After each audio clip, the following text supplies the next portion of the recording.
আসসালামু আলাইকুম।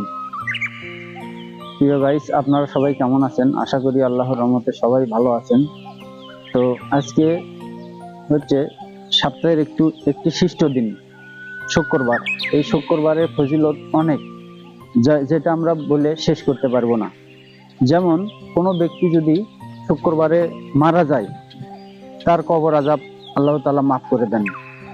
আর এই দিনটি গরিবের একটি হজের দিন। আমরা তো আসলে আরেকটা কথা আছে, সেটা হলো যে কেউ যদি মসজিদে সবার আগে যায়, সে একটা উট কুরবানির সওয়াব পাবে। তারপরে যে যাবে, সে একটা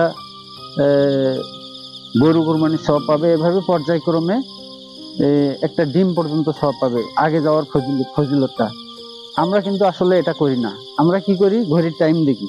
ঘড়ির টাইম দেখতে দেখতে দেখি যে নামাজের 1 মিনিট আগে আমরা নামাজ পড়তে যাই। আসলে এটা কিন্তু ঠিক না। ঘরে বসে না থেকে জুমার নামাজ যত পারি আমরা তাড়াতাড়ি যাওয়ার চেষ্টা করব।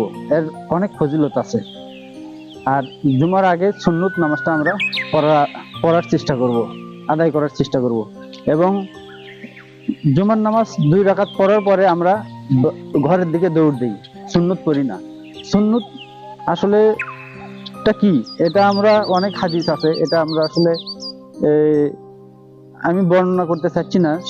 যেমন সুন্নত, আমরা সুন্নত মানে কি? সুন্নত আমরা নবীকে স্মরণ করি, নবীর অনুসরণগুলো আমরা পালন করি, এটাই সুন্নত।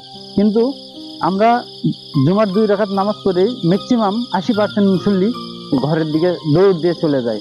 আসলে তারা এই সুন্নত নামাজটা পড়তে চায় না। আশা করি আপনারা সবাই সুন্নতটা পালন করবেন, সুন্নত নামাজটা পড়বেন এবং পালন করবেন।